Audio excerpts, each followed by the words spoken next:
Good morning, everybody. Welcome to the party. Today is February 27th. It is Friday. This is episode 1078 of your Simply Cyber Daily Cyber Threat Brief. If you're looking to stay current on the top cyber news stories of the day while being educated, entertained, and engaging with a amazing, inclusive cybersecurity community, well, you're in the right place. Welcome to Simply Cyber's Daily Cyber Threat Brief podcast. I am your host, Dr. Gerald Auger. Welcome to the Buffer Auger Flow studio. Let's get kicking, shall we?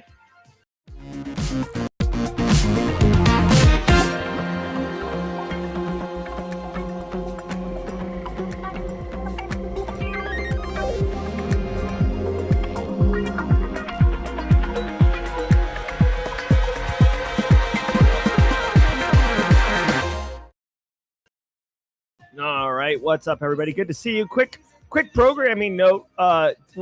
Stay tuned on this episode of Daily Cyber Threat Brief because for some unknown reason, I think it's because I'm old, like 10 minutes ago, I was brushing my teeth, doing nothing, okay? And all of a sudden, right back here, why is my camera frozen? What are we doing here? What is going on? Right back here, an incredibly sharp pain, like I was involved in like whiplash or something, but I was just standing there. Mrs. Auger rubbed it out, kneaded it out, and I took a bunch of Advil. So I want to make everybody aware. I'd like to be transparent with you guys. I've got a bunch of pain relievers coursing through my body right now, and we'll see how it goes. Hey, listen, guys, I got to tell you, we're going to go through 8 stories today. I'm going to be breaking them down and going beyond the headlines to give you my expert analysis on those stories, helping you effectively to be able to see past the headlines and get additional value. FedEx asking if I turn my shoulder off and on again. That's a good one. I like that one, FedEx.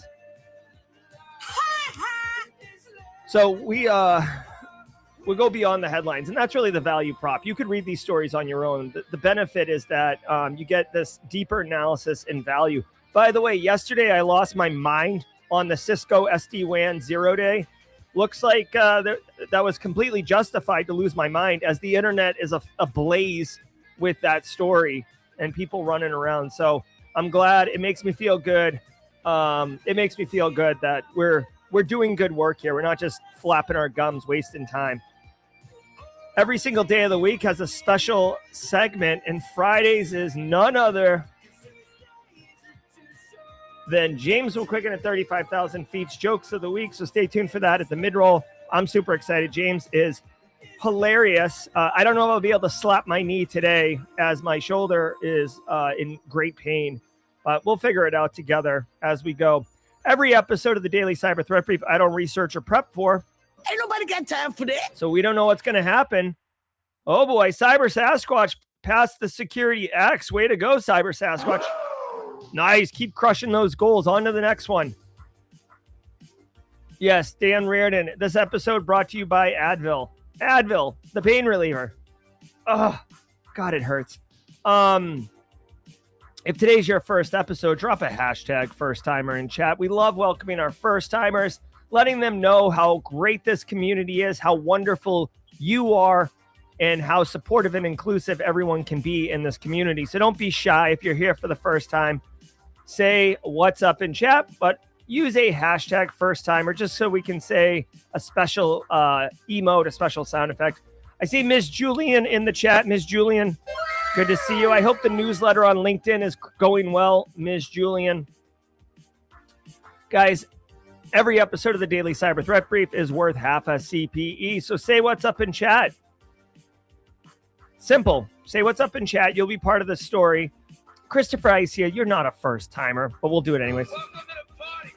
Say what's up in chat. Get a screenshot and include today. The title of today's episode, you'll notice it says February 27th. You'll notice it says episode 1077, 78. These are unique identifiers, and by itself, it's not a big deal. But if you do it every day, it'll be nice and organized. And when you submit your CPEs at the end of the year, if you are audited, you'll have those screenshots to prove that you were here. You know what I'm saying? Oh my God. No, Oh my God, space tacos. Maybe I wasn't doing anything. I was literally brushing my teeth. Like yeah, actually, you know what? It was brushing my teeth because as I do this motion, I can feel it flaring up in the. Dude, don't get old. Justin Crypto, Casually Joseph, you know, the kids of Simply Cyber, those families who are listening in the kitchen with the kids or in car line, avoid getting old because you can hurt yourself brushing your teeth, which I'm sure my 10-year-old will be like, see, I told you I don't need to brush my teeth. Get hurt doing it. All right. Every episode of the Daily Cyber Threat Brief is sponsored, and without the show's sponsors, I'm unable to purchase ibuprofen to treat my injuries. But seriously, though, the support from the sponsors enables me to allows me to bring this show to you. So if you'd like to support the show, support me, support Simply Cyber, do check the links in the description below. Give them a click. Check them out. Let's first talk about material security. I'm going to be rolling this out on my own Google Workspace if I can. I've asked them to give me access to the platform for my own business. Listen, cloud workspace security is hard. Email security alone stops. I got to hold this up here, dude. Like I can't, my back. Email security alone stops at the perimeter, but that's not enough. Today's threats target email, files, and accounts across your entire workspace. Material protects Google Workspace and Microsoft 365 by providing holistic visibility and automated remediation across your cloud environment. It goes beyond phishing protection to detect and protect sensitive data, monitor account threats, and respond to risks across the workspace. Material uses advanced AI detections, automates user report triaging, and delivers flexible one-click remediation for email, file, and account issues. Best of all, it scales your security without scaling your team, which is perfect for small, mid-sized businesses, right? If you are a small team, you can't add headcount. This is a great option. Protect your entire workspace for the cost of traditional email security. Learn more at simplycyber.io/material. simplycyber.io/material. Thank you very much. Oh my God. I want to talk about Flare for a second, guys. Many of you know I have used Flare. I like Flare. Flare is a threat intelligence platform that basically allows you to cruise the dark web in a sense without getting dirty, right? You don't have to put on, you Midlands and upstate people. I'm looking at you, South Carolina people. What are those things that you wear to go like stand in pluff mud and not get dirty? Waders? Yeah. Listen, going on the dark web, you got to put on like digital waders and wander around in there. No, ain't nobody got time for that. Ain't nobody got time for that. So Flare actually scours the dark web and the Telegram channels with all the criminals in it and aggregates all that data and puts it in a nice platform for you to query and look for endpoints in your environment that have been compromised, domains in your environment that have been compromised, email addresses, passwords, info stealer logs, and more. Go check it out. I really like Flare. Simplycyber.io/Flare to learn more about them, and you can get a 2-week free trial. They will require you to be verified because this is too powerful. The information's too powerful to give it to threat actors. All right, as always, Anti-Siphon Training is bringing the heat with their approach to cybersecurity education, making it available to everyone regardless of financial position. Look at this, man. If you want to get ready for the AI revolution, well, guess what? AI is going to make mistakes. So if you don't know how to do incident response for AI, you are in a world of hurt. So come on down, get a free 1-hour webinar and learn the beginnings of preparing IR for an AI incident. Dude, you will look like the smartest guy at the table or the smartest lady at the table when you sit down in your team's information security weekly meeting and you're like, hey, I've been thinking about incident response for AI incidents and here's how I would approach it. They're going to be like, what? Oh, I should have turned my neck that way. This is a cheat code for you to look like just absolutely the boss at work. Go check it out. I'm going to drop a link in chat. It's 1 hour. It's free. There's no reason not to register, okay? Shall we play a game? Thank you, Sierra Montgomery, for the reminder on David. All right, guys, quick word from Threat Locker. Remember, I'll be at Zero Trust World next week with a bunch of you, Ross, TJ, James McQuiggan, Real Bilbo, FedEx, Kimberly Can Fix It, Kathy. Guys, it's going to be a Simply Cyber party. Dennis Keefe, are you going to be there? Let me know. Brews and Hacks, let me know. Let's do Threat Locker ad and then get into the news.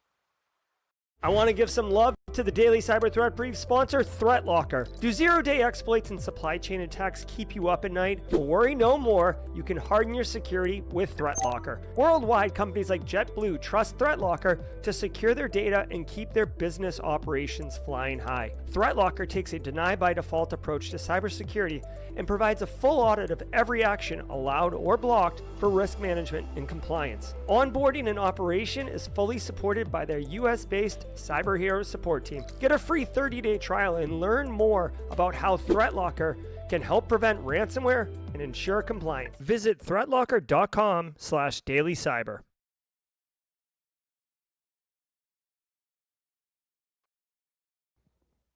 All right. Whoever said let's have a drinking game for every time Jerry groans.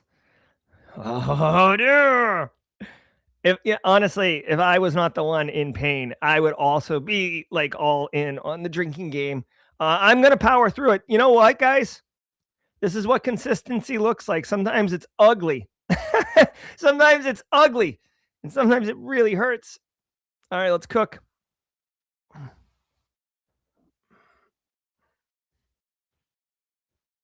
From the CISO series, it's cybersecurity headlines. These are the cybersecurity headlines for Friday, February 27th, 2026. I'm Steve Prentice.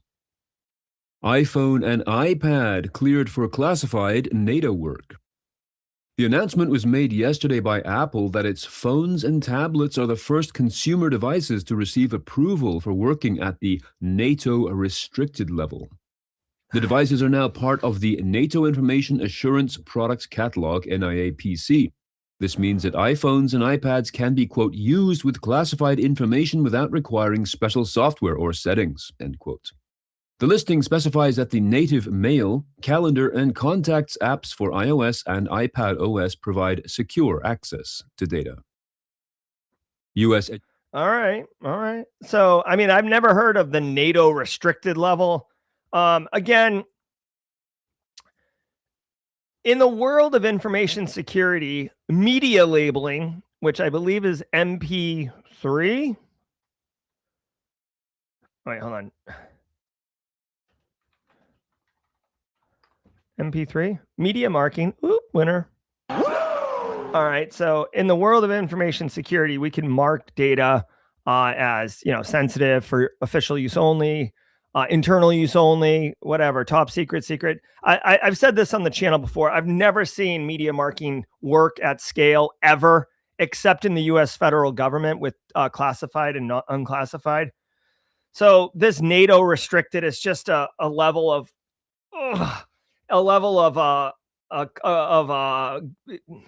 the word I'm looking for? It's like a level of minimum security in order to be allowed to access that level of information. And the big story here is that Apple iPad and Apple iPhones are now allowed. Now, here's the thing. Apple recently released the lockdown mode configuration setting for iOS devices, which I would imagine is probably required for devices that are going to be accessing NATO restricted level data or NATO restricted level systems. Yeah, I mean, this is fine. They mentioned the default Mail app and stuff like that. My only thing is, I find this interesting already. Apple devices are not immune from malware, but it is difficult, or it's more challenging to compromise an iOS device than it is an Android device. One thing that jumps out to me, though, is like, by default, like you need a Apple ID to log into these things. The Apple ID automatically gives you a 5 gig iCloud storage drive because they want you to, fill it up with pictures, and then they want to sell you more iCloud space. So I don't know how they're managing data leakage essentially from these devices going into the Apple ecosystem, but clearly they've done it. I mean, whatever. I guess here's my thing. Like, just because you can, does that mean you need to? Like, I don't know what options they were using before, but it's like, ooh, now I'm an executive and I can sit down with my iPad in this NATO restricted area. Sure, whatever. Here's my thing. The only thing that you need to know, like, listen, if you're in Simply Cyber's community and you're responsible for securing NATO, like, welcome to the party, pal. It's nice to have you. But for the most of us, Super Zoomy 29 months. Thanks, Super Zoomy. For us mere mortals who are not securing NATO, the TLDR here is having minimum basically policy around what devices are allowed to access what systems. And to make this even more appropriate for everybody in this chat to get value from this story, there is something called posture checking. And I would argue that this is more, this is like a more mature control. So like if you have like a 1 to 5 cybersecurity program maturity level, 1 being like your basic stuff, right? Like MFA or whatever. And then like 5 being, you've got Faraday cages and, man traps and all this other stuff. Like I would say that posture checking is like a 2.5, maybe a 3. And this is essentially when any device connects to your network before it is allowed access to the internal network, it is assessed effectively to see if it has, is it on the current version of Windows? Is it an authorized device? Does it have, applications that are required? Is it running any applications that are banned or not allowed? And based on the posture checking of the device, the network will shun it over to like, a bad boy LAN, where like devices, the misfit toys LAN, where they don't really have access to anything. Maybe they have access to the internet. Maybe it's like a little holding pen where they can get further review and analysis, or they get granted access to the main network. Think of posture checking as effectively walking into a sports stadium and being patted down for like weapons or something like that, right? Like, are you wearing like it's, are you wearing pants? Yes. Okay. Do you have weapons? No. Okay. You can go into the internal network. Do you have pants? No. Okay. You can go over to this tent over here where we have a rack of pants and you can install a pair of pants on you and you can come back in and we can reevaluate you.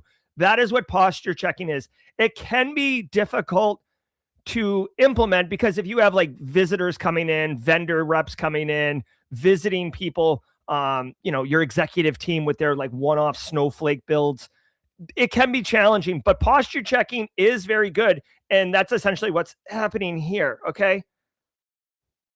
Let me know in chat if you've ever done posture. We did it at MUSC. It was pretty cool. You can also, by the way, do posture checking for like just certain network segments, right? Like more sensitive areas instead of your entire network. Education and healthcare targeted with backdoor. This attack is being conducted by a previously unknown group named by Cisco Talos as UAT10027.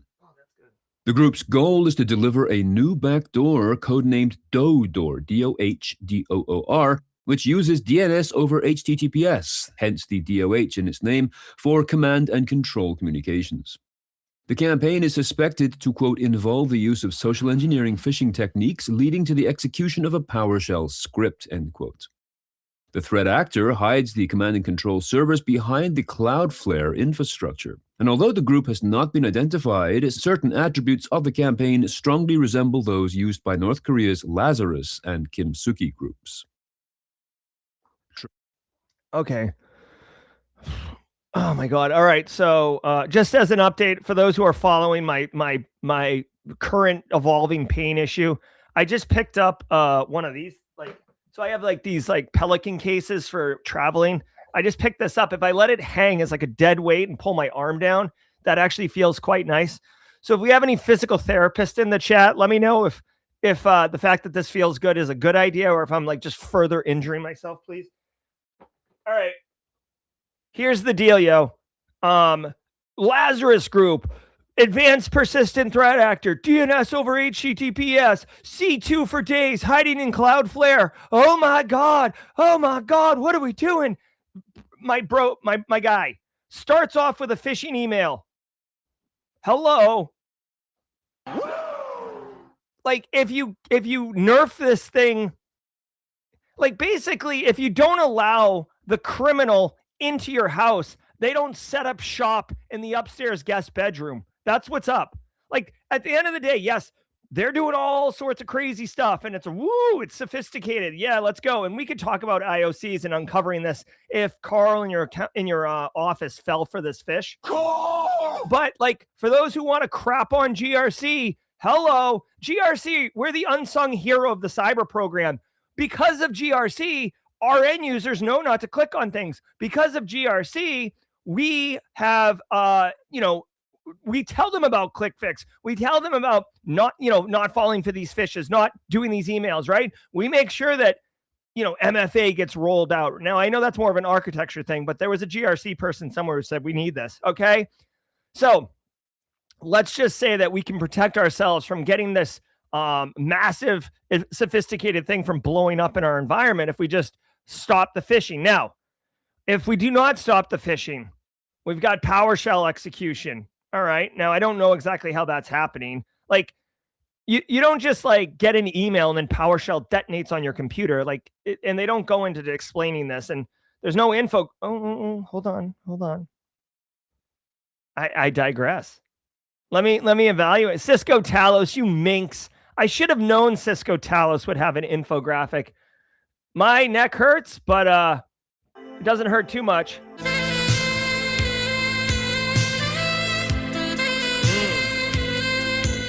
Oh, behave, Cisco Talos. All right, so, and for those who don't know, if you're a first timer here, I have an unhealthy obsession with infographics.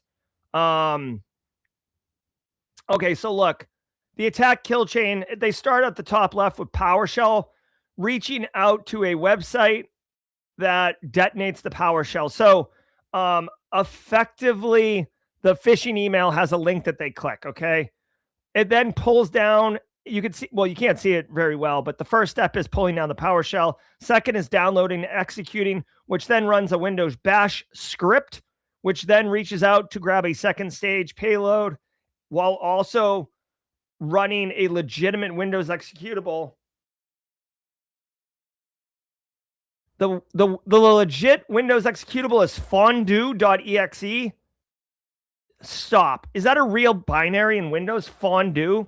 Like the cheese fountain? Hold on.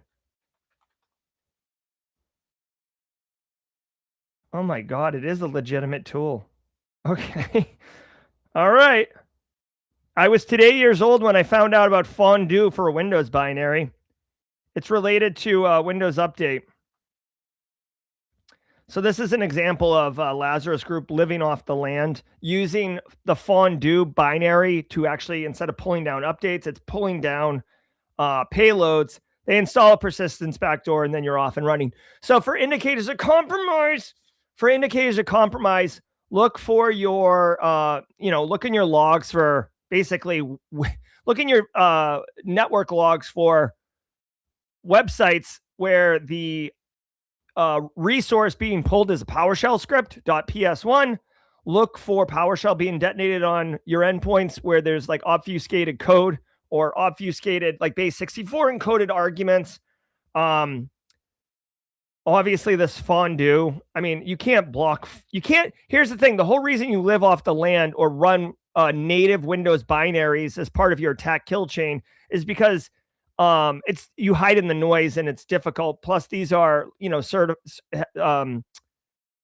they're certificate signed binaries. Okay. So this is pretty good. Again, educate your end user about phishing so you don't get all this going on your box. The other thing is they're doing DNS. Oh, they have Cobalt Strike too. Interesting.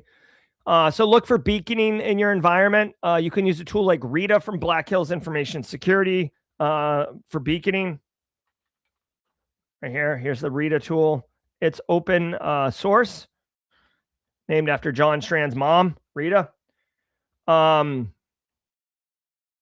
the final thing I want to say about this is they're using DNS over HTTP for C2. You can C2 command and control is how a compromised endpoint speaks to a attacker controlled server or infrastructure management console. Okay, that's all C2 is. Don't get overwhelmed and confused by C2. All C2 is command and control. It's the server or threat actor commanding and controlling a compromised endpoint or collection of compromised endpoints. They need to communicate with it. And you can do it a million different ways. As long as you can have an endpoint speak to the internet, you can do it. You can do it through the blockchain. You can do it through Telegram. You can do it through crap. I mean, we've even seen it through Twitter. Anywhere. This one, they're using DNS over HTTPS. Now, you can use just DNS. I'm not super familiar with DNS over HTTPS. My assumption is that it's DNS, but instead of port 52, which I think is DNS, it's port 443. So it can hide in the noise. Again, I don't know why DNS over HTTPS is a thing, but whoa, excuse me. Trend Micro warns of critical Apex One code execution flaws. The cybersecurity software firm has patched the 2 vulnerabilities which would allow attackers to gain remote code execution on vulnerable Windows systems. Quote, Apex One is an endpoint security platform that detects and responds to security threats, including malware, spyware, malicious tools, and vulnerabilities, end quote. Both of these named vulnerabilities have CVE numbers. As Trend Micro explained in a security advisory released on Tuesday, quote, successful exploitation requires attackers to have access to the Trend Micro Apex One management console, end quote, meaning customers whose console's IP address is exposed externally should consider mitigating factors such as source restrictions, if not already applied. Okay, really quick. Chad is saying, well, first of all, on that DNS over HTTPS really quickly, Roswell UK offers a really great suggestion. Consider forcing all DNS queries through a trusted internal resolver and blocking direct DOH queries to public providers at the firewall level. There you go. That's a good one. Now, they're using Cloudflare, so, obviously. Also, people are letting me know DNS is 53, not 52, so I did make a mistake there. And then I appreciate Chuck Daly saying that my take on DOH is most relatable. I think that I'm like, what? And then really quickly, just for my own self-satisfaction, what is on port 50? Hold on. What's, oh my God, what's port 52?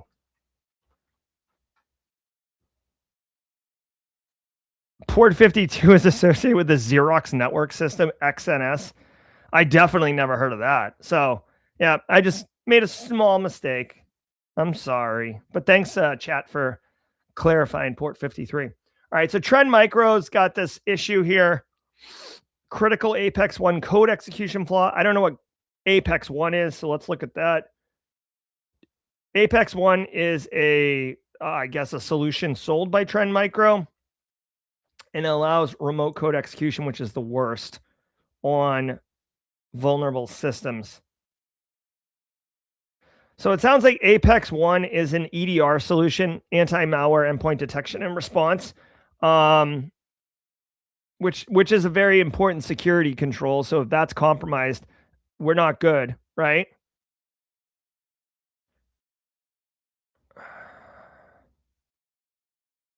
So I've never been around the block a few times. I've never heard of Apex One as an information security solution, EDR or whatever. So I don't know if anyone in chat is running Apex One, but if you are, you got to patch it. You got to patch it. This one's pretty straightforward. The SaaS console version's already been patched, so this is for on-prem only. Thank you, Roswell UK. Roswell UK is like low-key turning into like, Johnny Carson and Ed McMahon. I know that is such a reference to like old people. I don't know what a more common one is, but Roswell UK is turning into like the right-hand man here with the hot takes on these stories. So thanks, Roswell UK. Exploiting the Apex One is not trivial. Several specific conditions have to be met, but this is not one you want to screw with. Essentially, if you're running Apex One,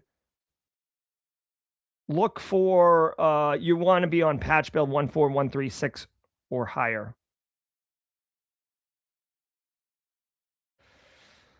All right, CISA.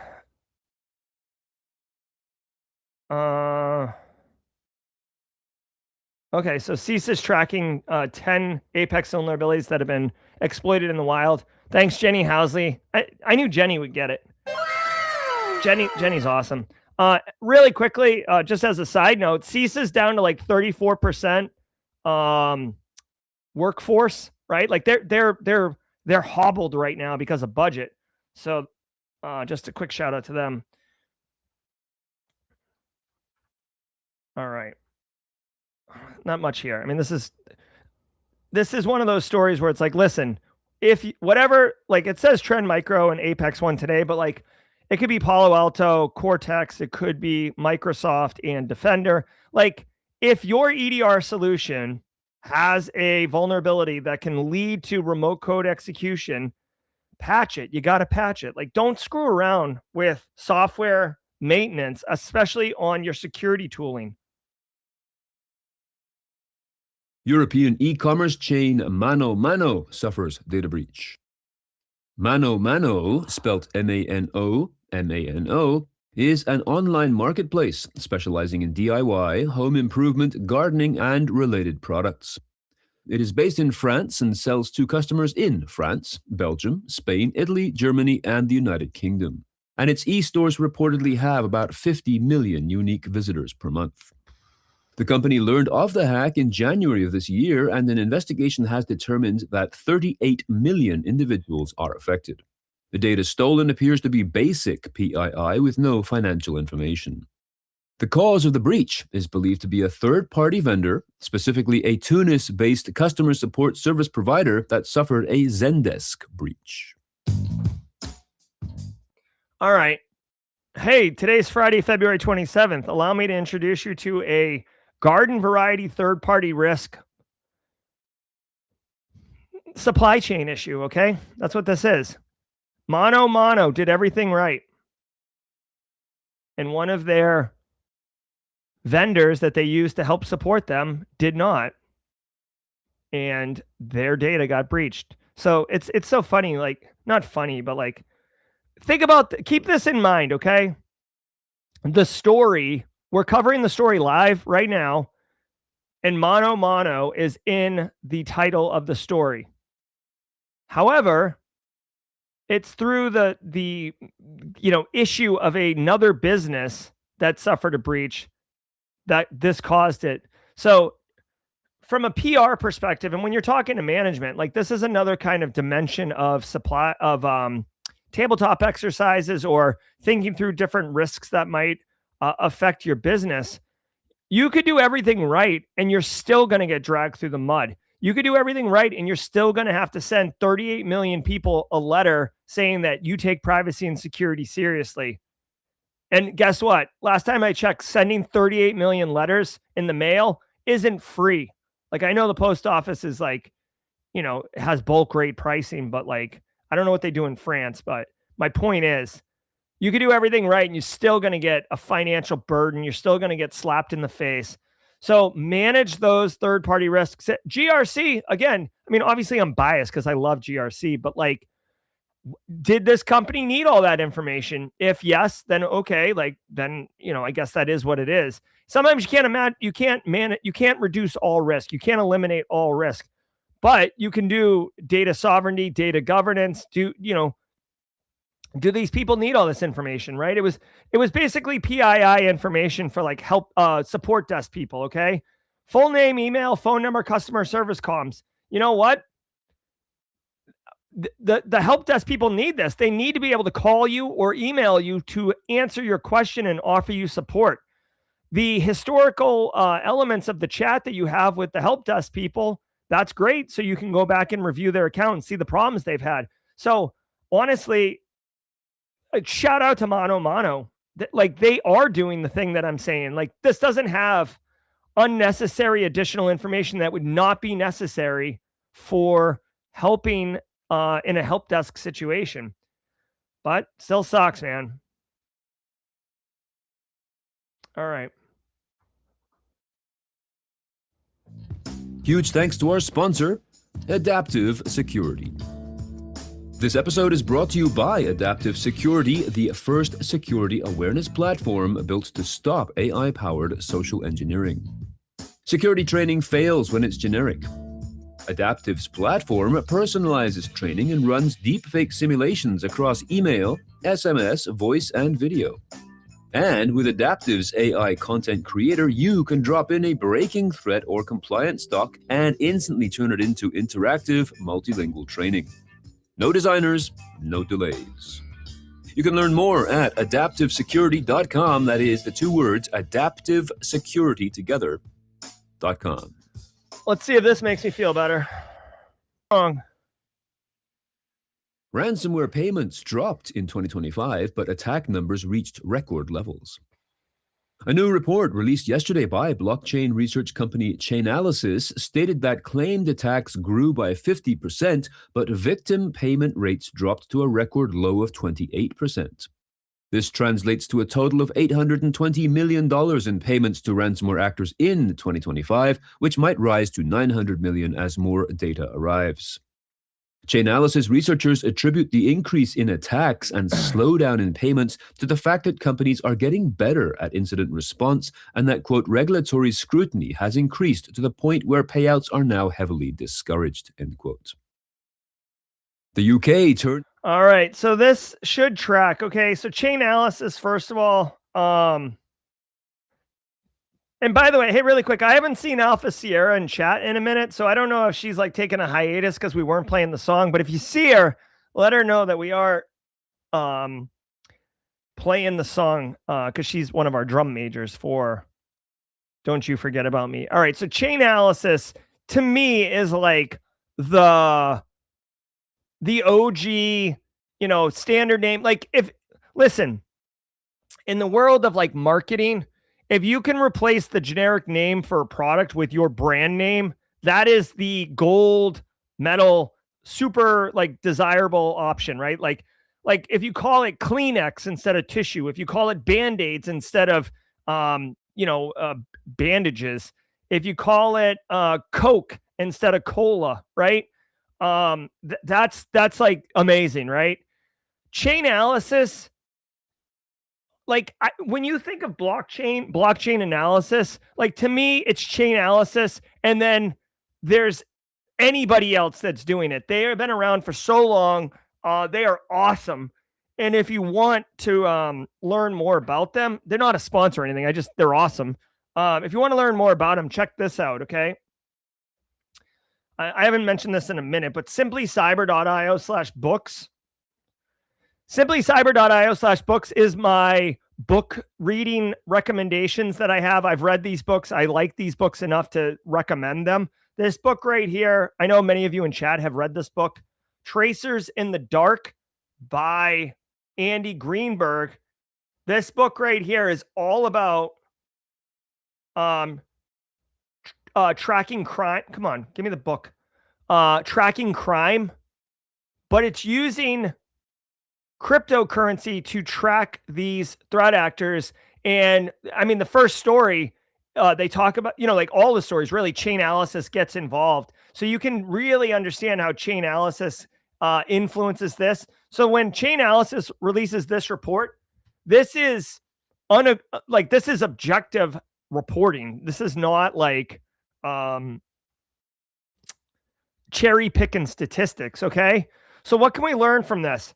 Ransomware victims paying up fell significantly. Okay, if you attended the Tim Papa Simply Cyber Skill Stream on Tuesday this week, we talked about ransomware negotiations and using emotion to manipulate threat actors to reduce payments or straight up give you the keys. So they're seeing that less people are paying, although number of attacks have increased. Thanks, Jenny. I guess Alpha Sierra is having some power issues and misses the community. So Alpha Sierra, if you watch this on replay, I hope everything is well and hope you can get back online soon. I actually saw a report from Palo Alto earlier this week.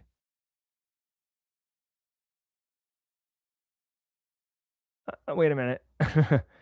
Never mind. I think the report I saw from Palo Alto isn't released yet, so I'm not gonna cite it. Sorry. Whoops.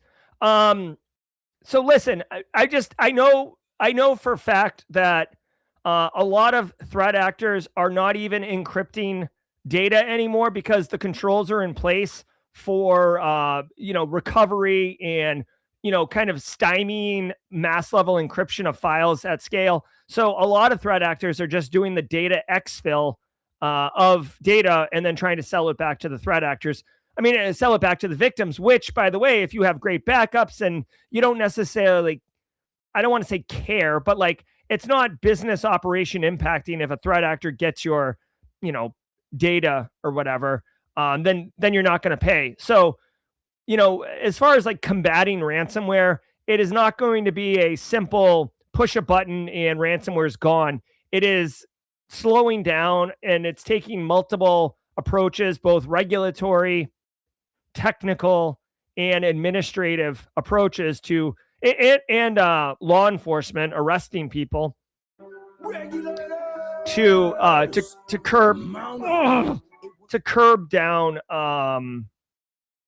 just basically ransomware, which has been a blight for 9 years.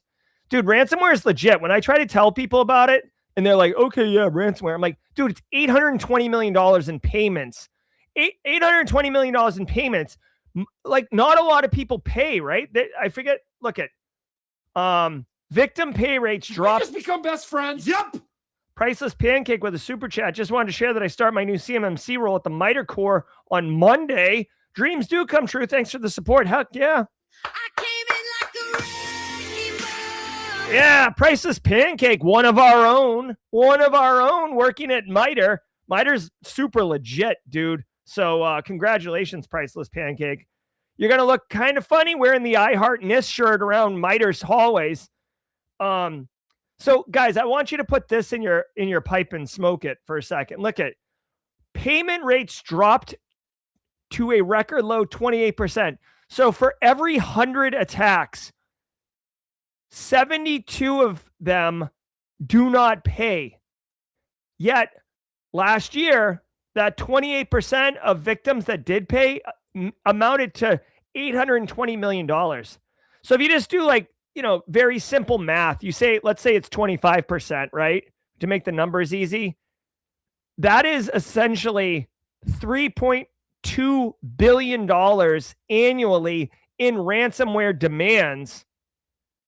$3 billion in ransomware demands annually, and only 820 million of it actually comes to be realized as paid. So, I mean, dude, this is still so much money. It's ridiculous, which is why it's not going to go anywhere. Okay. But again, if you want to track these things, chain analysis, like the blockchain's immutable. So, I mean, you could take any ransomware threat actor that drops a wallet on, in payments, you can go look at that wallet today, next week, next month, next year, right? Which is also why you can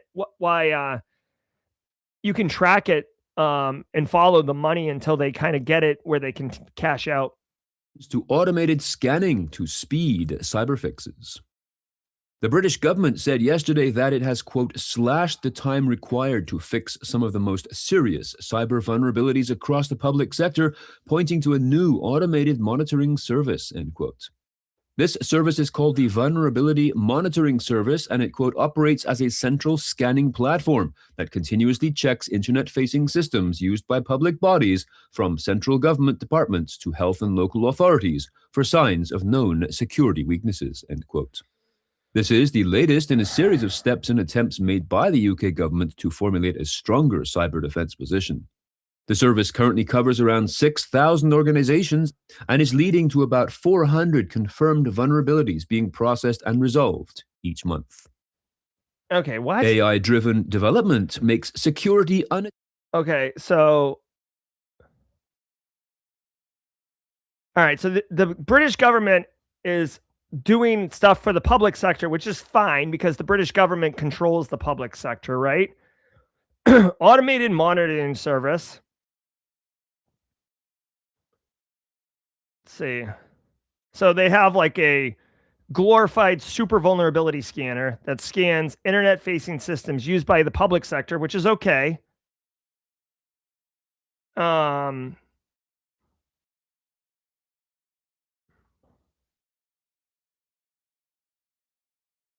mean, basically what they're doing is they're offering a centralized service. This would be like CISA scanning, all of the federal agency IP addresses, okay? Let's see really quickly. What's the impact though? All right. So okay, so vulnerability patching's down 53 days to 32 days. Fine.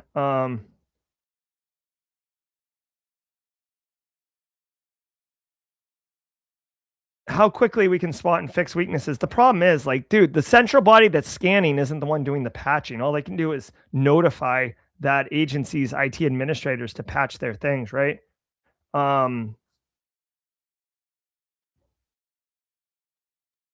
Yeah, legacy technology for sure. Okay, here we go. I'm going to tell you, like, listen, this is a perfect example of a story. This is why you come to Simply Cyber's daily cyber threat brief. All right. Like right now, 100%, this is the value. This story on the surface looks awesome. Okay. But having built vulnerability management programs, I'm about to pop that bubble. All right. So check it out.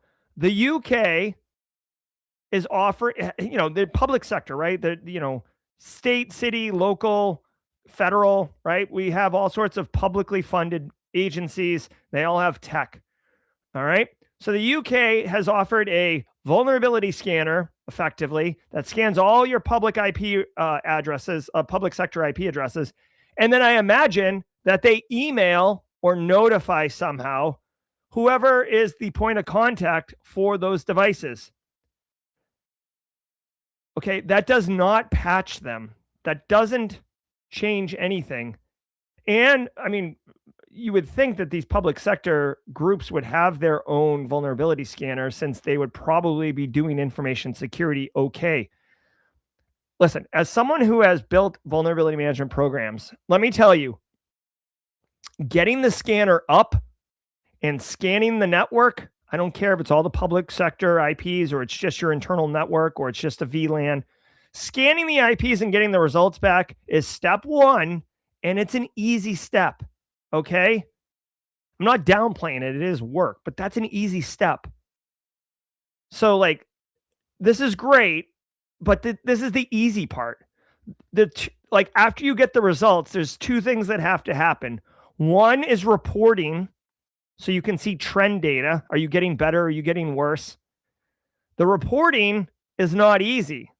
Right? I mean, for 70 grand, the vendor will sell you a reporting module. But like, if you're going to do it on your own to save a couple bucks, get ready to get comfortable with Power BI and constantly updating it. Okay. So there's reporting. And then the important part, there is remediation. Okay. Patching the things. Hey, we scanned your network and we see you have these vulnerabilities. Go fix it. Well, now you're asking me to stop doing what I'm doing and go patch something, which, you should do. But what's the priority? Do I need to stop doing what I'm doing? If I patch it, does it break something else? You know what I mean? Like, oh, like you're constantly emailing me. What about like who gets the email? Is it the senior admin who's like doesn't want to be bothered? Right? If you see a legacy system like a Windows 7 machine or something, Microsoft Access database, okay, maybe you can't like that thing makes money, or that thing's a critical mission critical asset, and you're not going to turn it off, or you're not going to be able to do anything like that. So I'm not crapping on the UK. Like, this is good, okay? But don't like scanning the networks and seeing problems does not change the risk at all. Think about that for a second. Like my dissertation is literally called Flashlight in a Dark Room, okay? And the reason is it's because, like, you turn on the bad is there, okay? All these vulnerable systems are there. You turn on a flashlight or you turn on the light in the room, you see all the vulnerabilities, okay? That doesn't change anything. You just know about them now, which is great. Step one, identify the problem. You have to do something with it. And that's not what the centralized body's doing. This is being pushed downhill to the IT people to take action on it. So, just be mindful. And I don't care about this UK story specifically. What I'm trying to tell you is, like, rolling out vulnerability management in your organization, it seems like a quick win. Like, oh, we're going to get visibility and instantly patch all the things. That's not reality. Attainable, warns Veracode. In its annual State of Software Security report, the company says that based on data from 1.6 million applications tested on its cloud platform, more vulnerabilities are being created than are being fixed, and that high-velocity development with AI is making comprehensive security unattainable. The researchers do say, however, that the higher numbers may be a result of increasing use of testing tools, meaning that more problems are being spotted than might have previously been missed. Veracode also suggests that there is an accelerating pace of software releases causing new code to be added more quickly than existing vulnerabilities are addressed, and that AI-generated code makes remediation more difficult. Right, exactly. This is a reality. I mean, not to get anyone depressed, but man, I was thinking about this last night. If I was a junior in college getting a computer science degree to become a software engineer, I would be so angry at the world. So AI is crushing software development, okay? Just absolutely crushing it. And AI writes at the speed of AI. And we as security professionals cannot review code and do all the things as fast. Not to mention, it's not just AI's writing code at the speed of AI. Everybody and their cousin can vibe code something up, and it's gross right now, okay? I will say that not the obvious solution, but what hot take, okay? So let's get our little tinfoil hat on here. Tinfoil hat. Here's the deal. Basically, we're going to write AI code that reviews code before pushing it, like a sub agent that reviews code as a software QA tester before pushing to production. OWASP top 10 are well defined. There is a boatload of training data that can be provided to AI on what to look for and how to do. I mean, dude, there's all sorts of offensive security AI tooling out there right now. You could just take that and point it at your software, let it run, and then send it back to the developers with bugs, and then let the AI fix the bugs. Okay, so right now we're in like like we can just build all the things. Let's go. And basically it's scaffolding. And once we realize that it's stupid to like move faster than we can without reviewing the code, they'll just bake that in, and then we'll be off and running. The easiest analogy I can think of for this one is like, again, I never served in the military, but I did support the Marine Corps for a while, and I know a thing or two about military operations. Again, I'm not pretending to have been. I'm not a veteran. This isn't stolen valor. I'm just, when you run an operation or a military theater, you have the tip of the spear, right? You've got the soldiers with the guns and they're doing the thing, right? The one they make action movies about, okay? But for every one soldier, there's like a bunch of logistics people, right? Someone's got to provide the base where the soldier sleeps, right? Someone's got to make sure that food is being shipped in. Someone has to fly the food in. Someone's got to run recon so the soldier knows what's in front of them. Someone's got to make sure the soldier has bullets, right? Like all of that stuff is logistics and support infrastructure. so the soldier can be successful. Same thing here. Rapid AI software, that's like sending the soldier out full blast because they can move super quick without making sure that the whole train of logistics and support keeps up with them. And you're going to get, obviously that soldier's going to get toasted a few times. And then they're going to be like, oh, we should make the whole support thing move with them. That's all that's going to happen here. So I don't know, man. Again, with AI, we're seeing 90-day cycles of I would expect Opus 4.7, out by June. Like these 90-day cycles, these things are growing quite quickly. Software engineering is definitely going to be one of the first things to. All right, let's keep going. Eternum C2 botnet stores encrypted commands on Polygon blockchain. Researchers at Curator Labs have disclosed details of a new botnet loader called Eternum C2, that is spelled AETERNUM, that uses, quote, a blockchain-based command and control infrastructure to make it resilient to takedown efforts, end quote. The public Polygon blockchain being used is widely used by decentralized applications, including Polymarket, the world's largest prediction market. Eternum C2 first appeared in December of last year when a threat actor advertised the malware on underground forums. Are you going to be... All right. So, as I mentioned earlier in the show, if you if you have been following the show today, I mentioned earlier about C2, command and control. It's got a cool name and it sounds fancy pants, but it's basically just a threat actor sending commands to a compromised endpoint. You can do it any way you want. As I mentioned earlier, there's DNS over HTTPS. There's just straight DNS. There is Telegram, Signal, GitHub repos, Twitter posts. You can do it any way you can. If your compromised endpoint can reach out to the internet, then you can do C2. And in this instance, they're using blockchain. Now, as I mentioned earlier, blockchain is immutable, which means you can't edit it, you can't screw with it, whatever. It says to avoid takedown. The thing is, listen, if you're doing DNS over HTTPS for your C2, the victim endpoint still needs to reach out to some asset on the internet, right? So some server, some IP address, right? And if it's threat actor controlled, law enforcement can get involved and take it down, which would screw up the entire operation. I just want to point out, yes, blockchain is cool and, crypto, all the things, and NFT, what.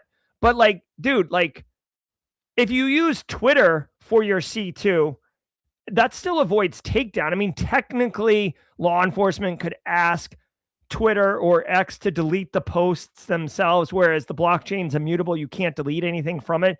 But I don't know how likely Twitter posts are to be taken down or something like that. You know what I mean? So I will say that because it is immutable, it is, takedown can happen unless they pull down the whole blockchain, which is they're not going to do it because it's being used to support other stuff. So nicely done. They do encrypt the messages on the blockchain, so you can't read them. An extra layer of security for the threat actor.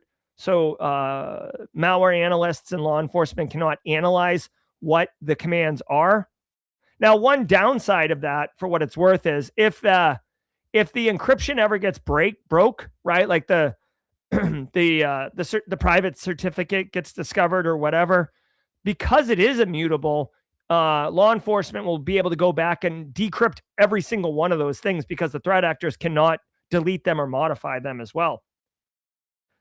So there you go. All right, we are at time.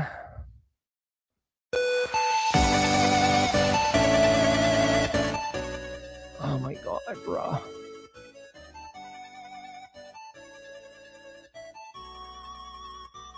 Give me 1 second. All right. Guys, today has been Friday, February 27th, 2026. This is episode 1078, I believe. The pain shoulder groan episode. I hope you've enjoyed it. I do apologize.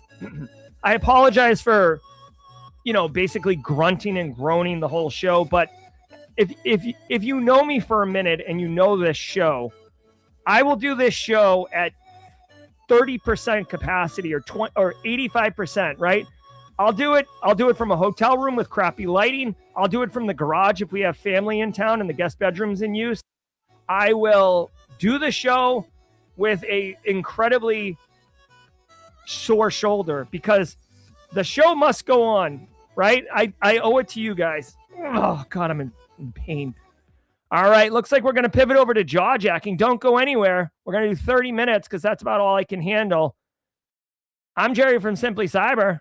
Don't go anywhere. Just like literally stand up, do a spin in your chair, sit back, or do a spin, put your left foot in, put your left foot out, do the hokey pokey, and then we will have James McQuiggan and myself answering your questions. Let's go. Ever wonder what it takes to break into cybersecurity? Join us every weekday for Jawjacking, where industry experts answer your burning questions about the cybersecurity field. Live, unfiltered, and totally free. Let's level up together. It's time for some Jawjacking.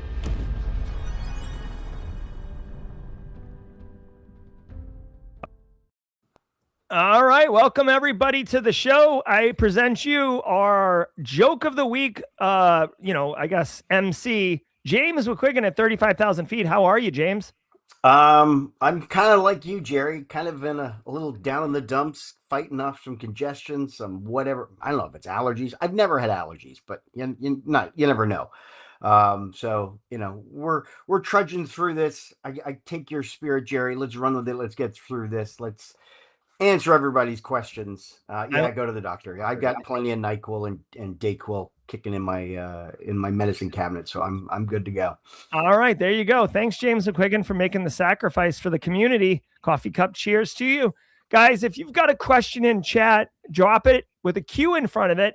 James and I will answer it to the best of our ability. Now, James, is there any chance you will not be going to Zero Trust World next week because of this illness? Oh, no, I will make sure I'm at Zero Trust World. This will take me a couple days to work through, but I'll be there with bells. Well, I'd say with bells on, but then someone will bring me bells, FedEx. So I won't say that. I will just say I will be there on Wednesday. I love it. Really quick, Roswell UK, I said this before the show ended. I will do it from the garage. If I have guests, say what? If you did not know, there is one episode. If you're a blue badge, you may remember before I got the Buffer Auger Flow studio, I used to do this show from the guest bedroom upstairs. Yeah. It was Thanksgiving or Christmas time or something like that. We had guests. The show was 8 a.m. in the morning. I got to get into the studio at 7:30 to get set up. If I have my aunt and uncle sleeping in the guest bed 5 feet away from the studio, I'd feel like a peckerhead being like, hey, welcome everybody to Simply Cyber's Daily Cyber Threat. I'm like the worst alarm clock ever. So I did the show from the garage, which is definitely like a storage container type garage, not a finished garage. So there were bicycles in the back. People did enjoy it. It was a fun little, a little thing. So yeah, that was a thing. And if you were there for the garage episode, let us know in chat. Oh, James, did you know what port DNS was off the top of your head? 54? No, I didn't. Because I was like 52. I think I knew it was in the 50s, but yeah. No, yeah. For some reason, yeah. You know what I was getting confused. If you had asked me 15, 18 years ago, I would have told you right off the top. No problem. Yeah. But I'm not, when you're not in working with it every day, it's not as, fresh and right there. And I know we've probably got plenty of listeners who they were right there with it. But yeah, no, our brains can only hold so much information, and some of it gets forgotten. And, there are people I know in this world that have forgotten more about cybersecurity than I'll ever remember. Yeah, I will tell you so just being real with everybody. Two things about, I guess, IT that have always confused me. Okay. Well, I shouldn't say confused. The fact that FTP has port 21 and 22, and it's because one's for data, one's for control. I always found that interesting because no other protocol really does that. Right. And then the other thing that's always confused me is that DNS on 53 can be TCP or UDP. That's another one that only DNS, as far as I know, has both TCP and UDP protocol versions, which is super I've always been like, why? You know, so that's a thing. I'm looking for questions in chat. If you got a question, James and I are here to help you. Like, we've got a lot of experience. What are your middle names? I don't know. That sounds like a password reset question. Yeah, right. Exactly. Yeah. I'm not going to answer that one. Are they serving breakfast at Zero Trust World, or should we do breakfast before? Kyle asking, I think they have They like do, coffee and pastries, right? They do a continental breakfast that's available. Yeah. Yeah, there you go, Kyle. So come on in. I'll be setting Any, up. Yeah, any conference worth their salt will always have coffee. And ZTW, ThreatLocker does a great job. And so, yeah, no doubt they'll have a continental breakfast and, you know, something for you. Yeah, the food is good there. It's a cool conference. Like, I will say this, they do extra, right? Like, I've been to a lot of conferences. Zero Trust World, they kind of take care of you, like, from you know, almost like it's not nearly the same as Wild West Hackin' Fest, but it's like similar in that they provide like food and activities all the way through the evening and stuff like that. James McQuiggan, Ray wants to know, what's the source of your dad jokes? You know, Ray, that's a great question. And a lot of it is from the community. When I started doing these, I would find these online. I've got like 4 dad joke books behind me, and I never, one of which is Michelle's, but I usually don't go to those. A lot of the times I'm going online and I'm finding them. Or if I want a particular theme, I'll go online and research it. I will tell you this: ChatGPT, Claude, and Gemini are all 3 of them are absolutely the worst for asking for dad jokes, because every time I've asked, it's like, nope, yeah, forget it. Not going to do it. So it's a matter of utilizing the human in the loop for this to get the dad jokes. So, or the ones I remember. That data joke today, that one I've known for, oh my gosh, 20 plus 30 years. I remember hearing that one when I was playing with computers back in the 1980s. So yeah, and I remember hearing that one, and there was a follow-up. Somebody said, I apologize, I can't remember who it was, but it was you're a chip off the old block. And it's like, yeah, okay. Yeah. Oh my God. All right. Yeah. So we got some. Go ahead. I was gonna say, I was thinking I was gonna update the joke and make it really techie and geeky for the server folks and go, what did the 8U server say to the 1U server? You know, my dad is bigger than yours. So yeah, I like it. Hey, so we got some great questions coming into chat, so we're going to answer those right now. Let's try to keep it to 60 seconds per answer, because there's a lot of them, James. And thank you, everybody in chat, for asking your questions, being a little bit vulnerable, because a lot of people have the same question. Punslinger, are there roles in cyber or IT that are more likely to be remote or somewhat remote, or does it depend on the company? So, you know, I think I'll answer this one. I think most jobs are remote capable. I will say, from a GRC perspective, not necessarily requires you to be there in person, but it is nice to interface with the business and, you know, go walk and meet people and educate them. And if you're doing like education seminars, you can do them in person, meet with teams in person. So you don't have to do GRC work in person all the time, but it is benefit. I will say field engineer, the name itself denotes that you're in the field. That's where like you're doing IT support and like James's computer doesn't work. So you physically go to where James is sitting and help him get sorted out. That's not a remote job, but I will say a lot of opportunities are remote capable. Pen testing can definitely be done remote, although sometimes they like on site. And then, I mean, technically, you know, the blue teamers in chat holler at us like haircut fish and stuff. Like, you don't have to be in a SOC to work on as a SOC analyst, but sometimes it is nice because you can turn to the person next to you and say, hey, are you seeing this? And while you can do that on Discord or Slack, it's a little bit different. All right. James, cybersecurity, disability, and accessibility. What have you seen or experienced regarding accessibility and working in cyber, visiting cons, best practices? Wow, great question. Yeah, I believe I've seen more, you know, a lot more. Man, you are really in pain there, buddy. Jeez. Oh, yeah. Okay. Speaking of disability, Seriously. You know, I'm going to put myself on mute really quick.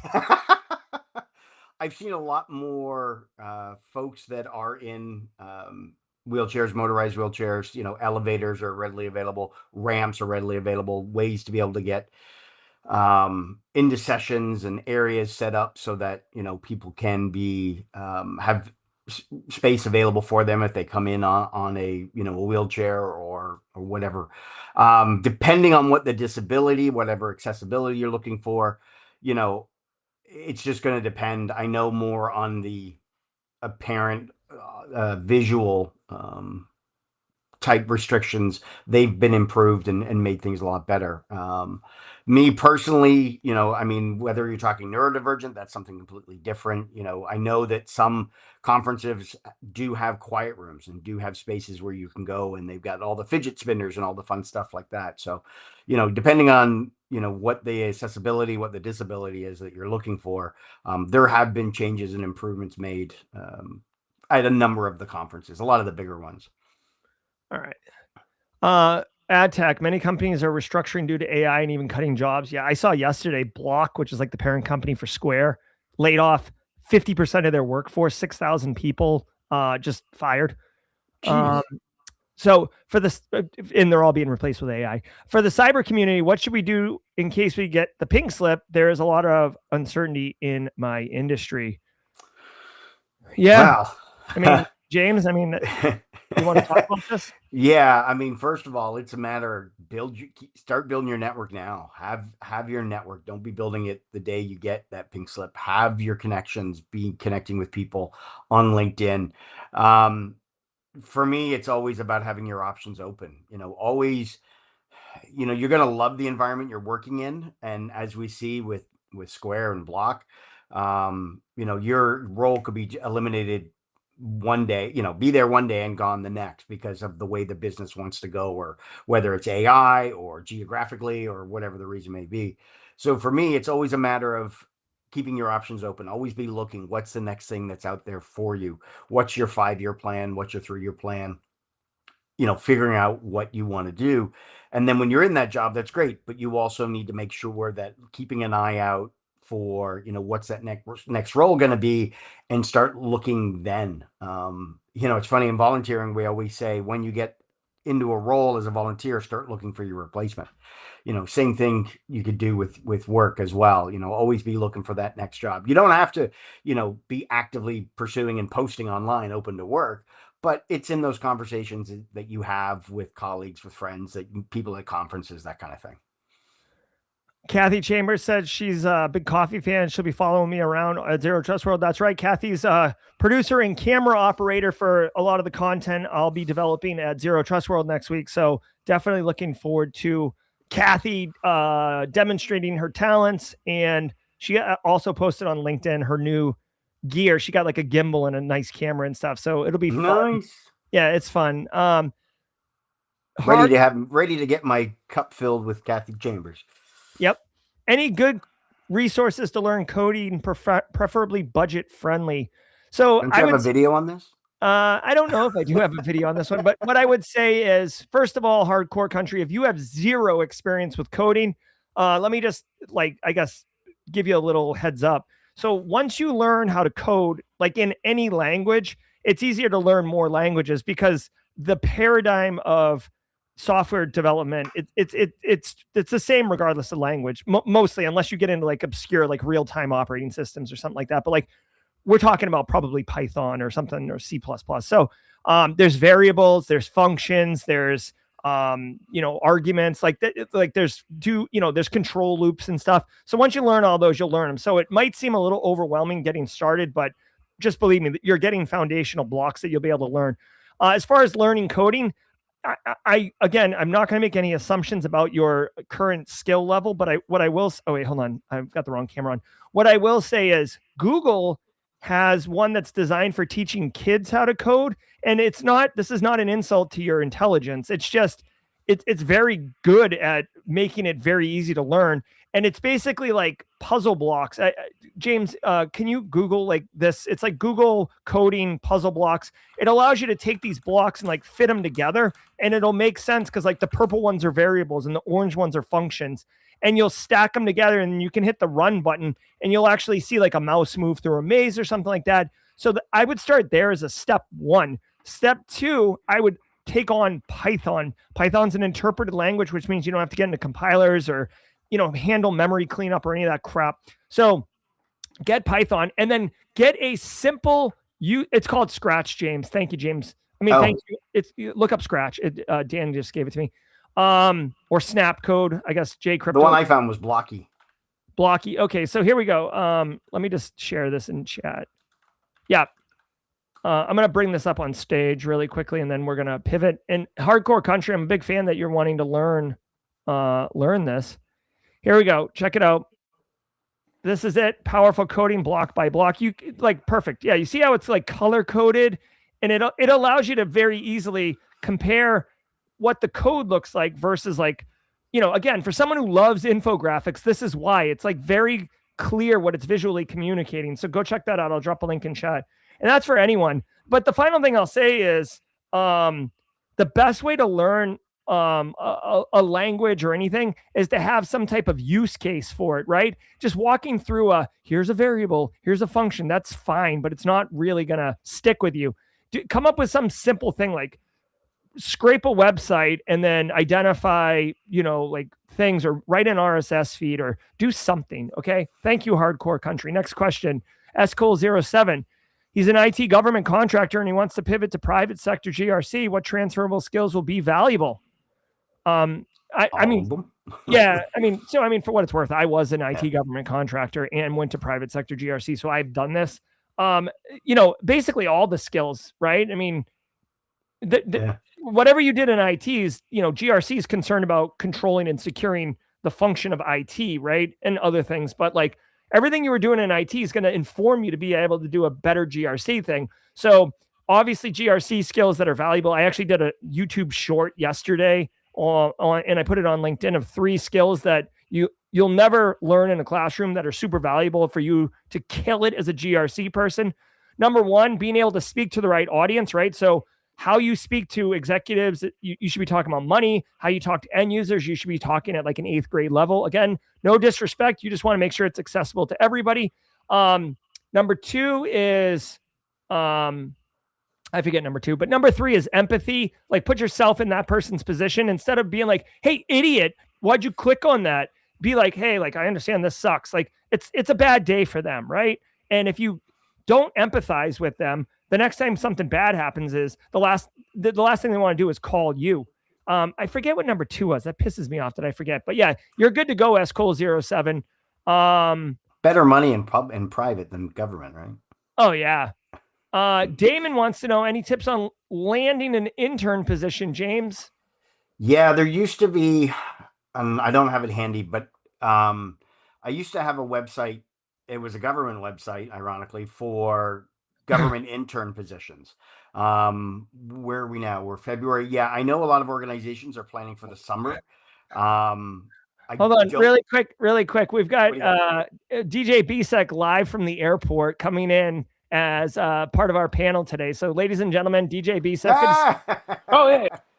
And I think I'm going to stop right here. That way y'all can hear me. All right. Thanks a lot. So, James, please continue landing an intern position, and then we'll throw something at DJ Bisek. Sure. I remember there was a government website. I'd have to go back and look it up. I know this is the time when organizations are looking for their interns. Tips on landing it is making, just like any other job, make yourself unique, make yourself stand out, have your network. And it's kind of tough when you're at university, but find somebody maybe even locally in your area through, the local meetup chapters, ISSA, ISC2, ISAC, or whatever, and kind of network with them to see if there's interns. That's how I connected one of my students with somebody at a health organization, was because she showed up to a conference and introduced herself to me, and I introduced her to someone that gave her an internship, and now she works there full time. Awesome. All right, DJ Bisek, we're going to get one for you here. Here we go. How do you approach fellow Tech Expo viewers to connect on LinkedIn and grow your network? Still a cyber grad who's been job hunting and learning cloud fundamentals at the moment. So how do you do it before? Do it before the expo. That way, when you actually get to the expo, you can meet up with them. There you go. So like how Yeah. That on makes sense, Discord yeah. or That's LinkedIn or what? as long as they connect with you at first, right? Yeah. But yeah, and that's if you can see your attendees as well. This connection is horrible. I can barely hear you guys. Yeah, you are pixelated and you're you're moving like you're in you water. want to Yeah, I think this is called Restream on 5G. All right. Throwing some shade. Okay. All right, DJ BSec, where are you heading? Hey, are you going to where are you going as far as conferences this year? Where can people see you IRL? I'm headed home. You're headed home. I do not know yet. Okay. So all right, good stuff. All right. ERNet wants to know any tips for teaching kids coding that struggle with focusing longer than 5 minutes. DJ BSec, you got any resources for kids that keep them engaged?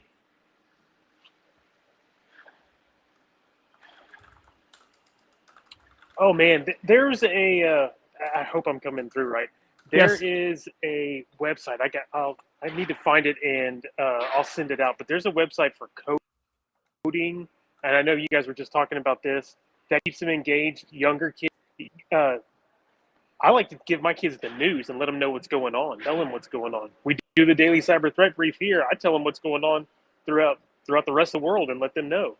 Keep them in tune so they stay in tune. Yeah, and one thing I would say, like I haven't done this myself, but worth pointing out, like if your kid plays Roblox, I know that there's an entire development ecosystem for Roblox. I mean, you might be able to, like if you can find something that they're personally interested in, you might be able to make that connection where that 5 minutes of focus lasts longer because they have a vested interest instead of being like, hey, like let's write a file parser. Come on down, kids. Like we'll go get milkshakes. Same thing for Minecraft too. Yeah, exactly. Minecraft, perfect example. Heck, I mean, you could even write with AI. You could even write like a little video game from scratch with the kids. Yep. All right. Vibe code it. Yeah. Taekwon Gong, is it easy to perform in the private sector versus the government sector? I don't know. Perform what? I guess like, is it easy to work in the private sector? I don't know. I mean, I worked in both. All I'll say is government sector, you get paid less, but it's way easier to not like do less and not get fired. There are a lot of people in government that are just keeping a chair warm. And then private sector, you get paid more, but you're held more accountable. So if you're good at doing your job and you're a high performer, I would say go to private sector. All right. Continuing to look through chat for questions. We're being joined by DJ BSec and James McQuiggan at 35,000 feet. DJ BSec is at the airport coming in, which is funny because typically, awesome. Typically, James is the guy at the airport and DJ BSec is in the studio on the turntables. Am I coming in a little better now? I would say the same. Okay. I switched over to a hotspot. I miss you, DJ BSec. This guy's been working hard. I'm trying to find a way to get back to Thursdays. So maybe in the next couple of weeks, we'll be able to get back to Thursdays. All right. That'd be fine. That'd be good. Cyber Yardy wants to know, what Mac did I use to install Claude, and will you be trying out with Kali on another box through MCP? So Cyber Yardy, I used a Mac Mini M1 chip. I wiped it and installed OpenClaw on it. I have Claude Cowork installed on my Windows Windows 11 Pro machine. So I do not have Claude installed on a Mac device. Having said all that, I will not be trying out Kali through an MCP. I'm very dodgy about MCPs right now. I will only use an MCP if Phil Stafford personally approves it. Okay. James, are you doing anything with AI? And then DJ BSec, I'm going to ask you the same question. So I vibe coded an app the other night for our check-in for the chapter, our IC2 Central Florida chapter. We have a badge and a badge printer. and it wasn't running right. And so I ended up vibe coding a whole new app with a graphical interface, and I did it in about 3 hours, start to finish. But lately been vibe coding, created myself a tool called Fake Maker so I can create my own deep fakes a lot quicker. What would take 10 to 15 minutes now takes me 4, using APIs and connections into programs that I use. So and every day I'm on Claude and I'm on Gemini. I am finding my use on ChatGPT going down. I'm doing a lot more with Claude and Gemini and Claude Code. Yeah, I don't even use ChatGPT. I did load OpenClaw up on my on an old Linux laptop, but I haven't enabled it and I haven't gotten back to it. But I got it installed and I got it up and running. But the next step is to mess with it. No problem. Hey, DJ BSEC, can you answer the same question and then go on mute when you're not talking? Because there's so much background noise from you. It's bad. Yeah. Yep. If he heard you. He is. He's on a delay. Oh, okay. Where it wasn't so bad. I've been using AI, Claude, ChatGPT, and you not hear me? Yeah. Yep. Go ahead. Claude, ChatGPT. Oh, now I'm like stuck. No, you're perfect. Keep talking. Can we deep fake DJ BSEC and just have like? Oh man, that was like to go. Hopefully, yeah, I've been using. That would be amazing if you deep fake me right now. Yeah, I've been using Claude, ChatGPT, and a little bit Anthropic coding. Actually the website that I built on GitHub is done through all of that. Yeah, there you go. I'll actually bring that up on stage because that's actually a really cool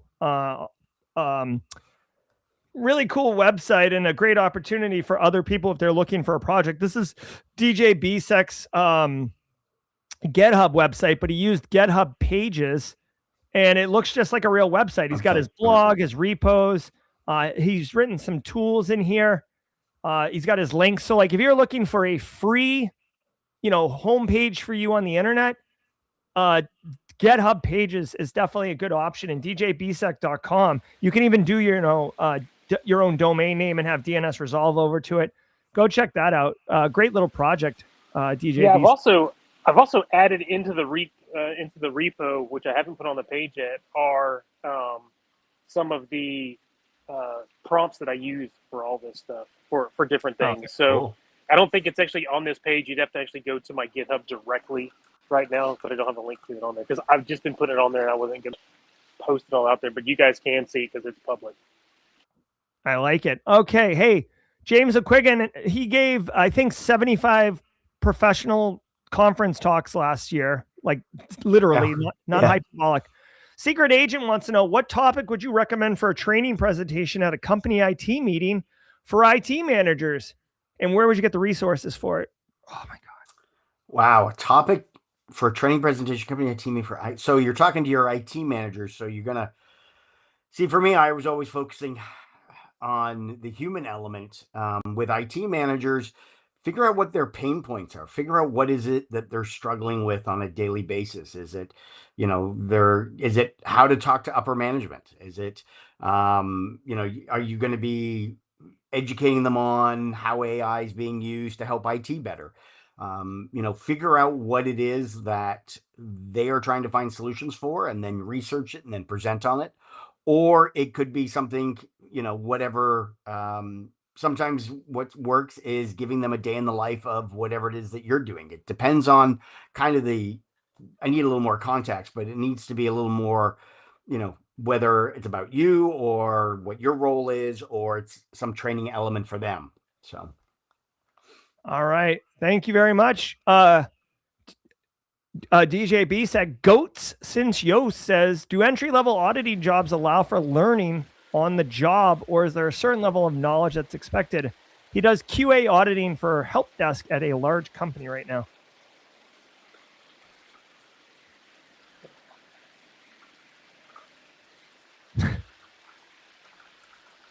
DJ BSEC, you got a question? You got an answer on this one? You want me to take it? All right. I'm going to take this one really quickly. So listen, I think that auditing is considered, I would call it. I'm probably killing this stream because there's so many things right now that are going slow. So I don't know if there's a lot of on-the-learn jobbing, especially for auditing, because when you walk into an audit, you're going to need to know what it is. You need to know what the job is that you're doing. I would say when it comes to auditing, that you can actually learn different things that have to do with the auditing itself, right? So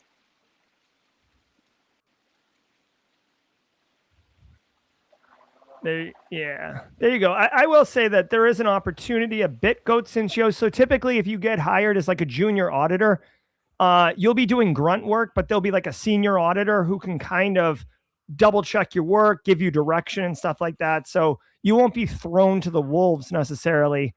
Okay, DJ BSEC.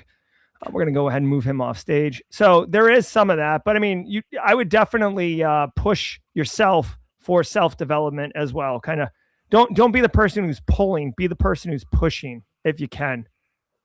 All right. Great questions coming in. DJ BSEC. What's he doing? Hold on 1 second. I can see him off stage. Oh, he just dropped altogether. Okay. So we are at 9:36. Let's do just a couple more questions and then bury it for the day. I'm going to go inside and pour a gallon of water on my shoulder. I heard the mention of a Central Florida chapter just starting in cyber. Would joining the chapter be helpful? James McQuiggan, there isn't a more appropriate person to answer this question than you. Getting involved with a chapter, going to the chapter meetings is education, opportunity for connections, opportunity to meet people. I know with the Central Florida chapter, this whole week, it was ISACA, IAC2, and ISSA. We had all of our meetings this week. And you get an opportunity to meet so many people. And it could be as you're sitting next to them, in the meeting.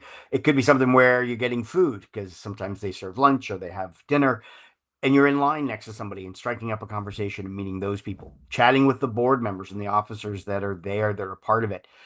It's a great way to, whether you're experienced or you're looking to gain experience, it's a great way just to get out and meet the professionals in your community, because you never know who you're going to meet one day that can help you get a job the next time around. Plus all the education that you're going to get and insights and connections to possible other cyber leaders or educators or vendors. All right. Great answer. We're speed running. DJ BSEC is back with us now. Looks like is it better now? Yeah, much better. Okay, I think when you sent me the link, I clicked it and it stayed inside Discord and tried to open up Safari inside Discord. So my God. Okay. Yeah. But I'm walking and I didn't realize that. So no problem. All right. Yeah. Okay. I don't want to dox where you were, but I was going to make a reference to where you're coming back from and how that impacts everything. I'm in Memphis. Oh, you're in Memphis right now? Yeah. All right. Well, Memphis be wild. I'll tell you that. All right. Hey, check it out. Escol07. James, what's your favorite vacation spot? And then BSEC, I'm going to ask you the same thing. Favorite vacation spot is pretty well anywhere on a cruise ship. I'll be down one in about 3 weeks, so looking forward to it.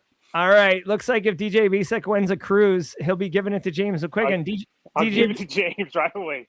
Where's your favorite vacation spot, James? DJ BSEC? So, in all reality, we're always going to Disney World. So we always go to Florida, go to Disney World, and usually every year we probably spend about a week or so in Florida at Disney World with the kids. See, that's what I do every week anyway. So yeah, because you're right there. Come on. I know, right? And then for me, I don't take vacations, so it's tough for me to answer this one. But I will say I really enjoy renting a beach house and being like right on the beach, like you walk out the back patio and like you're on a dune. I'm a big fan of that. I thought you were going to say any place with Mrs. Auger and my kids. That's the perfect. Well, I mean, I think it's assumed that they're with me. Yeah. I know. Yeah. The beach is outplayed for me since I live so close to it. But I mean, you're pretty close to it in Charleston too, Jerry. So. Oh yeah, no, I know, but like I don't like I live in the Low Country. I live in the coastal area. It's just I love the beach, but like here's the thing: going to a beach is fun and fine. Like for vacation, I like staying in a beach house on The the beach. beach. Right. That's I like getting up in the morning, having coffee, and hearing waves crash. Yep. All right. Follow-up question from Secret Agent for James. The IT members of subsidiaries with a wide range of roles, experience, doesn't need to be just IT, want value for all. ID or new perimeter, maybe? AI? Man, for that one, I would say just what James was talking about before. Don't bring technical stuff to that type of a meeting. Bring soft skills to it. 100% bring soft skills to it, because the IT people they're not going to sit there and try to listen to somebody come in and teach them technical skills. I mean, I hate to say that, but Yeah. when it comes to soft skills, I think James hit it on the head when he was talking about soft skills, being able to tell people or explain to people up the chain what you're doing or how, or the other one, like James said before, was this is what I do all day long, and this is how you can affect my job or how you can help my job. Yeah. Personally, if I, shotgun response to this question, I think AI, but like specifically like some type of demonstration of either how powerful AI can be or how risky AI can be, in some capacity. And it's wild. Like I find this wild. Okay. So we in chat, right? This community, James and DJ BSEC, like when I say Claude or Anthropic, you know exactly what I'm talking about. Okay. I have had conversations, all of my cadets at the Citadel, some family members, just some general people I ran into walking around town. They don't know what like Anthropic is. They don't know what Claude is. They don't like OpenClaw, forget about it. Like, I think we almost are in a bubble here of like what AI is and how powerful it is from like 99% of the like normal population. So Yeah, most people are just like ChatGPT. It's the amazing Google. It's the way that everybody uses it, and people don't understand. That's why I started building out the way to actually prompt things. Like you need to give context within the prompt, and I think somebody said it. I was watching something. They said it greatly. Was when ChatGPT first started, it was all about prompt engineering. Now it's all about context engineering. Yeah. You need to engineer the context that goes into what you're asking so you get the right result. Yeah. No, exactly. I mean, it's certainly moving beyond just asking it questions. It's leveraging its real capabilities. Cammy asked, let's plan a cyber cruise. There already is one. It's called CruiseCon. Yep, 100%. Also, I want to say this is not lost on me. Sierra Montgomery, she heard Folly Beach is pretty good in November. There you go. This is where Simply CyberCon 2026 is going to be. So 100% right. Follow up on the IT question real quick. It could be something where you demonstrate how IT managers can use AI in their roles to make their lives better. They may already be exploring it, but it could be a fun topic as well. There you go. Perfect. 100%. So it looks like we are all caught up on questions. I know we typically go to 10. I am like literally just in pain right now and would very much like to go take a massage and blow my shoulder out. I'm gonna go get a shot. Toradol in the shoulder. Yeah, exactly. Well, hey, you know how Memphis be getting that lean. No, that's H-Town. Come on. Oh, is that right? Okay. Purple drink. So, hey, let's do a last call here, James. Where can people get more James McQuiggan or whatever they're doing? Well, certainly out on LinkedIn, jamesmcquiggin.com. I'll be at Zero Trust World on Wednesday and Friday of next week. I've got another event on Thursday that I'm heading down to. I just recorded a bunch of podcast episodes, not mine yet. I'm still working on those. So I'm already out on one, and I got 2 more coming.